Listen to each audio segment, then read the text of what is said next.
y'all, and welcome to my channel. I am Sheree, and you're now tuning in to Slaying It with Ray. If you're not yet a member of the Slay Gang, then make sure you stop what you're doing and mash that subscribe button, because what you waiting on? Why you ain't joined the gang yet, y'all? So as y'all can tell from the title of the video, we have another episode of Thoughts of a Hairstylist, because I'm a hairstylist, baby, and I be having thoughts that I be needing to talk about. I'm gonna talk about them with y'all. I feel like this is one thing on my channel I'm gonna stay consistent with, along with all my other content.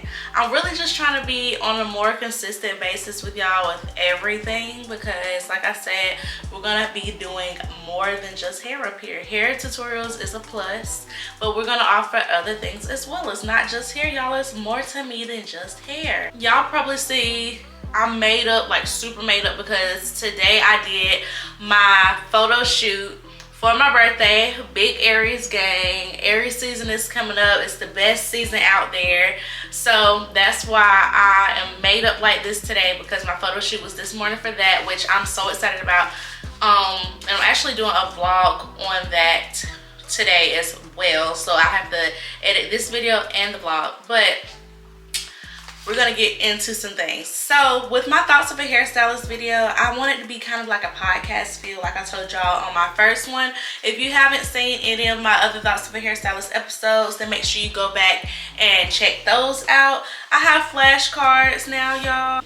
If I don't have these flashcards, baby, I'll just be rambling, forgetting what I was supposed to be up here talking about. So these flashcards are just gonna help me stay on topic and keep my video flowing the way that it needs to flow.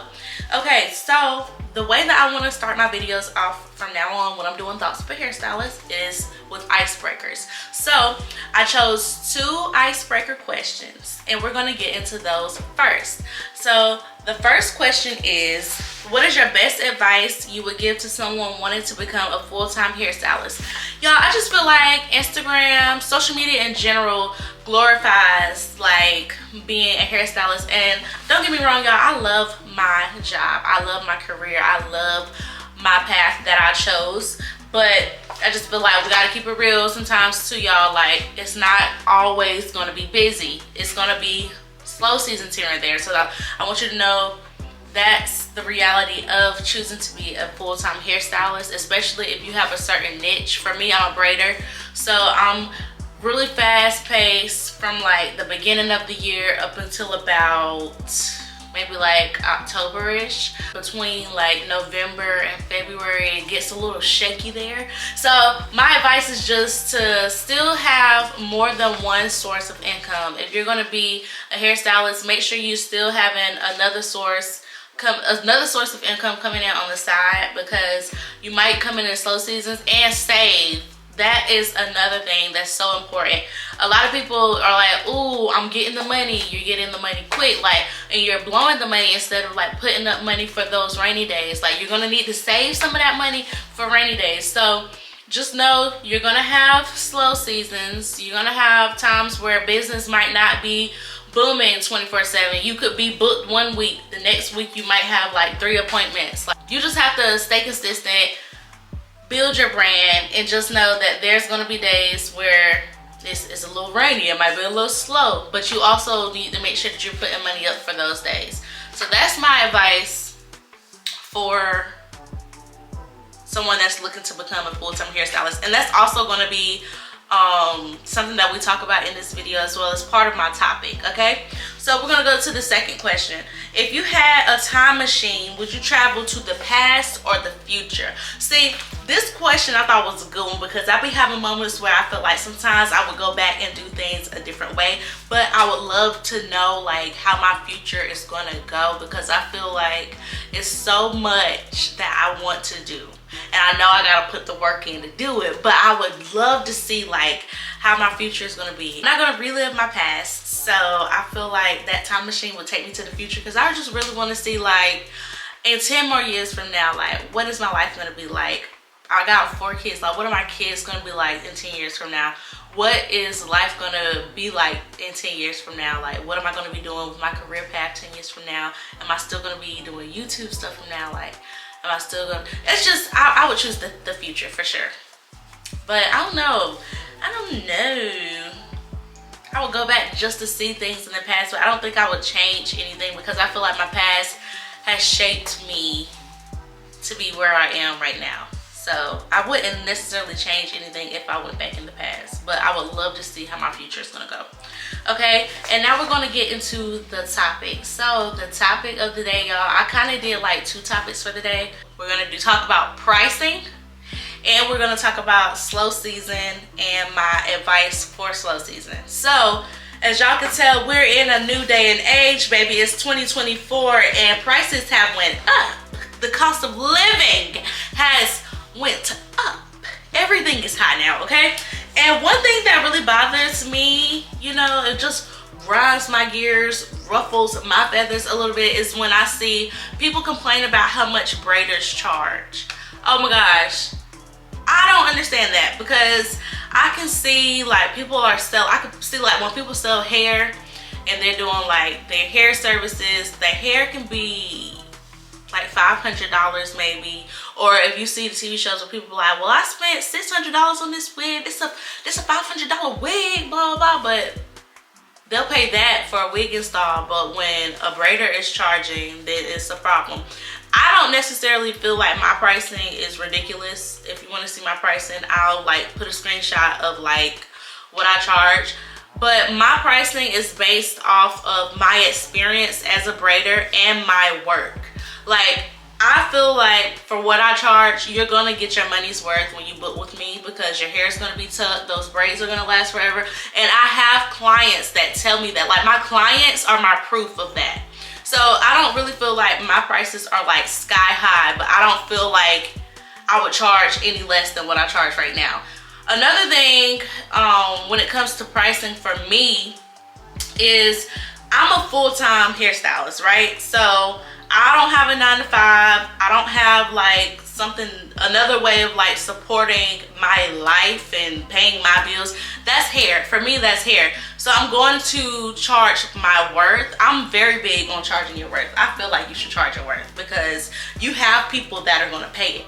A lot of these days, clients are looking for people who are going to provide quality services, and they're looking for styles that are actually going to last and give them their money's worth. So when you book with me, I really feel like I do that. I feel like I provide the quality and I'm giving you money's worth. Another thing I want to tell you is when you're charging your worth, you want to make sure that you're working with confidence, okay? Nobody wants somebody in their head that's just playing in their hair, or they feel like the person that's doing their hair doesn't know what they're doing, because that's going to make them nervous. And especially if they're paying a good amount of money, like they want to sit down in that chair and know that they're going to look like something when they leave. How did I choose my pricing? Originally, I was a little bit on the cheaper side, right? And I was living in Virginia, and if y'all know, up north, they charge a little pretty penny up there, right? Compared to like here where I'm from in North Carolina, I noticed sometimes people are a little bit cheaper in my area. But when I was in Virginia, I would get a lot of clients that would be like, girl, your prices are too low for like your quality of work. You should go up on the price. People out here charging so-and-so and you only charging this amount. I think you should up your pricing. And like I said, I had a whole bunch of clients telling me that. So I was like, okay, I'll just raise my prices up by like $100. And that was back in 2021, and I haven't touched my prices since then. I'm probably not gonna go touch my prices anymore, because I just feel like it's a good price for what it is right now. Especially given this economy, I wouldn't raise it up any more than what it is, but that's how I came up with my pricing. And you gotta think the hours that you're putting in as a braider, you are standing up for hours at a time. So I just feel like anything under like $200 for braids is just insane these days. I'm just saying, it's very, very insane. Like my knotless braids, everybody that sits in my chair pays these prices, okay? So it works for me. I don't know if it works for you in your area, but for me, my knotless braids my medium knotless braids are $300. My large knotless braids are $200, and that's the starting prices. That's for like a basic length or whatever. So if you wanna, we're gonna get into add-ons too. So like, so my base price for medium knotless braids would be $300. Small is $350. large is like $200, medium is like $325, and then we go into add-ons. I'm also charging an add-on for length purposes. So if you want waist length, I believe that's an additional like $30. If you want butt length, that's an additional $50 because it's requiring more work. So we're going to upscale those prices a little bit if they're wanting additional lengths, because you got to think about it. When you're adding length, that's requiring you to braid more, and it's going to take more time. When you're pricing, you also want to consider time. If it's going to take more time, then you might want to up that price a little bit. Like I said, the area that you're in, that plays a role in it as well. Like I told you, the people that will be sitting in my chair will be like, well girl, so-and-so charging X, Y, and Z, and so-and-so charging X, Y, and Z, and you're only charging this amount. Now, there's some people that don't care about what people are charging around them, and they'll just still charge their price, and that's totally fine. But for me, like I said, this is what pays my bills. This is what my primary source of income is. Hair is all I've known literally since I was a teenager. Like, my first way of like making money was from doing hair. Like, I had my daughter and I was like, ooh, I'm good at hair. People keep asking me to do their hair, I'm gonna start doing hair. And y'all, I started out braiding for $45. When I started doing box braids, I charged $45. And if you wanted butt length, that was probably like $65. Then I went up to $65, and if you want a butt length, that was $85. Then when I got better, I went up to $85. You want a butt length, that was $100. Then it just went up from there. Like, the more I got experienced and the more I became an expert in that style, my price started going up. But I didn't just start out at a crazy price as a beginner. You gotta remember, as a beginner, you set your little base price, you know, but the better that you get, the more that price can come up. That is my advice to give you, okay? If you're just starting out, don't try to charge these people all this money and you ain't even became an expert in the style yet. How you gonna do that, sis? How you doing that? You ain't even an expert in the style yet. Take it from me, okay? Learn from me. Yeah, just learn how to become an expert in the style first before you jump up in pricing. Maybe start at a base. My advice would be start at a base, you know, a small base rate, and then just work your way up the more that you get better with that style. And you can use like family members, friends, or whatever until you do get better with it. And never think you're too good for room of improvement. Like, still to this day, I always look for ways to improve my skill. Still to this day. Take those classes if you see classes going. If you see good videos, people who offer good tutorials, tune in, because you're never too good to learn more, okay? I will always tell people that. Learn more, especially if you're licensed. Use them hours for when you gotta renew that license, okay? You're never too good to learn more. So now we're gonna get into slow season. Like I told y'all before, slow season is real. And I feel like it's so glorified when people be like, oh, come with me to make $2,000 in a day. For my specific lifestyle, I can't do that. I cannot do that. That means, oh, that means like, I can't do that. $2,000 in a day, that would be crazy. Like, I see people, it works for them. They can do like 2 heads of knotless braids and another head of something else in one day. I'm not doing that. The most I'll give myself is 2 clients. Depending on the service, if it's just feed-ins for that day, I could do like 3 heads that day or something. But I like to pace myself and I like to listen to my body too. So I try not to overdo it. But a lot of the times we might find ourselves getting discouraged off of what we see on social media where people post their $1,000 days and stuff like that. And then you sitting there with your one client, you might only be making like $200 a day. It's okay, okay? I just want to tell y'all that first. It's okay. You're not going to be like everybody else. Be you. Do what works for you. Do you, be you, and go from there. Slow season. Let's get into slow season. Slow season is such a real thing. Like, for a braider, the slower seasons are going to be like the end of fall and winter, okay? Winter, I'm good up until about January, like right after Christmas. For me, it gets bad right after Christmas because one, everybody is waiting for tax season. People just spent the money on kids' Christmases, and specifically for this year, that's when it's been the worst for me. I don't know if it's just like the cost of living is just outrageous these days. I think that's one thing, and yeah, it's just harder these days. My advice would just be to put your money up. Don't spend all your money. Be smart with the way you save. Open up an extra savings account. Put money up for a rainy day. Put money up for your slow season. Don't just spend all your money because you're getting it. Spending your check and getting it right back is not always the answer, okay? It might be okay a little bit during your fast season, but you also want to make sure you're just being smart the way that you're spending that. Because, baby, when those slow seasons come and you just spend all your money, what are you going to do? You still got bills. The bills still got to be paid.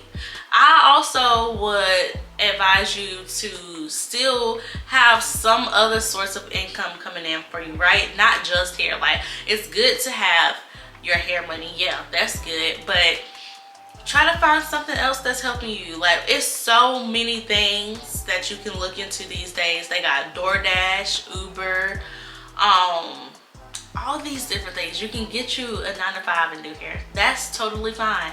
You could be a content creator and make some money. Content creators are making so much money these days. And then you can start your YouTube channel or something. If you're a hairstylist, you're good at doing hair, start recording when you're doing hair. I'm trying to take my own damn advice right now, okay? I need to be taking my own advice. I make money on YouTube, but it's not where I would like it to be. But I feel like if I push myself to go a little harder, I probably could be making really good money off of YouTube along with my hair money. So you really just gotta be consistent and be smart and be dedicated, okay? Because like I said, you can make good money on YouTube if you're just being smart about the content and stuff like that. So that's one thing I'm gonna tell myself. I need to practice what I'm preaching right there. I'm gonna tell y'all right now, I need to practice that myself.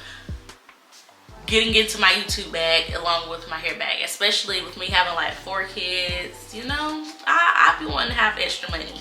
Also, you can get paid to do collaborations, like being a content creator. I got my first paid collab. Y'all, I was so geeked up when I seen, I'm not gonna say the amount, but shoot, it was something. Something's better than nothing. Some companies only will send you like a free product and want you to do a video. They don't want to pay you. They just think them sending you the free product is enough, and then you have to do all of this work. You have to sign a contract. You have to have it out by a certain time. But if you talking about paying, you're gonna pay me too? You send me this product and you want to pay me to do it? Of course. So I got my first paid collab, and I just thought to myself, like, if I went a little bit harder, do you know how many more offers you could be getting if you stayed consistent and stayed on your Zoom? So that's what I'm telling y'all. Slow season, have your backups. So to summarize what I'm saying, set your pricing based on your experience and your expertise, okay? You can set your prices based on the area that you're in. That's totally fine, but I wouldn't let that be the end all be all of your pricing, because you could just be in a cheap area but your work is fire. You're gonna downplay your pricing just because people in your area are cheap? No.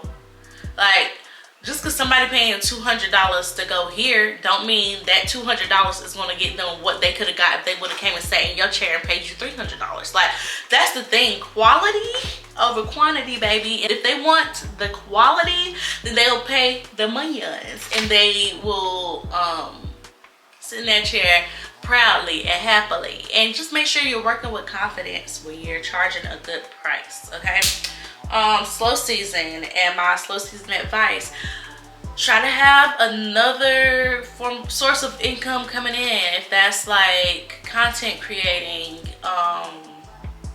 doing collabs, whatever that might be, just have your money flowing in and make sure you're doing the right thing with it. So that way when you're in that slow season, you're still having some type of income coming in, or you have money put up already to the point where it's not like you're going to be stressing about being in that slow season. The way that I'm going to close these Thoughts of a Hairstylist videos now is by doing a highlight of my week. So I have 2 highlights of my week that I wanted to talk about with y'all. Like I said, I had my first paid collab, so that was lit for me. I wouldn't say that was Sunday. Today's Wednesday. That was probably like Sunday, or that was either the highlight of my week last week, but I'm just gonna bring it this week. I think that's gonna make me go a little bit harder as far as creating the content for y'all, getting some content out. I'm gonna be having these knotless braid videos coming in too, so make sure y'all keep on tuning in for that. But I got my first paid collab. That was definitely a highlight, because I was like, wow, this company just paid me just to make a video for them and put it on here. I'm about to be trying to get to the bag, okay? And my second highlight of the week was today. I did my photo shoot for my birthday, Big Aries Gang. This is 27. I'll be 27 in exactly 1 month, so that just put me in a good mood for my birthday. And I'm just trying to take everything one day at a time, but I'm just trying to be in more of a positive headspace, you know, more in control of the way I think and all that stuff. I just think 27 is going to be a good year for me. 2024 is going to be a good year for me. We're going to speak greatness, and greatness is going to come. You can answer those icebreaker questions in the comments below, because I would love to have y'all chime in. I want y'all to chime in on every Thoughts of a Hairstylist video that I have. Chime in the same way that y'all would chime in on these knotless braid videos. Let's keep the engagements coming. I will be responding to comments when I see them up there, y'all.